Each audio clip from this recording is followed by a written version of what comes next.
Pemirsa, pasca terpilihnya Niwayan Sarigalung secara aklamasi sebagai Ketua DPD Kaukus Perempuan Politik Indonesia KPPI Provinsi Bali periode 2021-2026, KPPI bersilaturahmi dengan Polda Bali. Kegiatan tersebut dihadiri Ketua DPD KPPI Provinsi Bali dengan jajarannya, serta Polda Bali yang diwakili Kasubdit 1 Ditintelkam Polda Bali.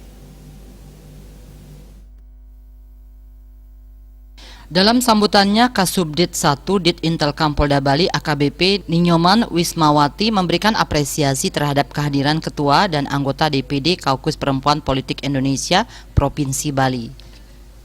Pertemuan ini bertujuan untuk menjalin silaturahmi dengan para perempuan yang bergerak di bidang politik. Kepolisian daerah Bali memiliki kewenangan mutlak atas pencalonan pada pemilu karena bisa memberikan rekomendasi kepada penyelenggara pemilu melalui SKCK mana yang berhak untuk maju dalam pemilu. Dalam tahapan pemilu, kepolisian selalu memonitor kegiatan dari partai politik sehingga tidak ada yang luput dari pengawasan kepolisian. Sebagai Kasubdit 1 bidang politik, ia menilai saat ini partisipasi perempuan Indonesia masih di bawah 30%. Pentingnya peningkatan partisipasi perempuan supaya pengambilan keputusan politik yang lebih akomodatif dan substansial. Selain itu, menguatkan demokrasi yang senantiasa memberikan gagasan terkait perundang-undangan pro perempuan dan anak di ruang publik. Sehingga Ditintelkam Polda Bali, khususnya Subdit 1 yang bergerak di bidang politik, ingin meningkatkan kerjasama dengan perempuan politik untuk dapat mengetahui kegiatan-kegiatan baik yang telah dilaksanakan maupun yang akan dilaksanakan, serta siap memfasilitasi agenda yang berkaitan dengan tugas-tugas kepolisian. Sementara dalam sambutannya, Ketua DPD Kaukus Perempuan Politik Indonesia KPPI Provinsi Bali Niwayan Sarigalung menyampaikan sangat mengapresiasi atas undangan dari Kepolisian Daerah Bali untuk mempererat silaturahmi. Tugas utama KPPI Bali adalah untuk mendorong perempuan di bidang politik agar terrealisasinya keterwakilan minimal 30% di parlemen.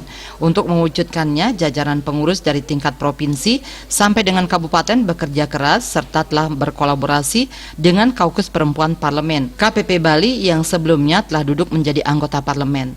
Menurutnya, hambatan untuk mewujudkan 30% keterwakilan di parlemen masih melekatnya budaya patriarki di Indonesia, khususnya di Bali, di mana menempatkan laki-laki sebagai pemegang kekuasaan utama dan mendominasi dalam peran kepemimpinan politik, serta banyaknya urusan adat di Bali yang harus melibatkan perempuan.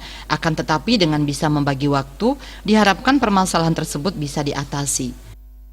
Harapan saya kepada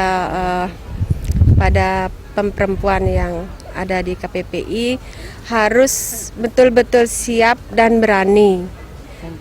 Dan harus berjuang dengan kesetaraan gender, dan ini harus loyalitas kepada masyarakat dan harus tetap turun ke masyarakat, karena kalau kita tidak turun hanya diam di rumah kan orang pada nggak tahu. Nah, kita harus memberikan kualitas kuantitas diri untuk masyarakat banyak itu aja. Humas Polda Bali melaporkan.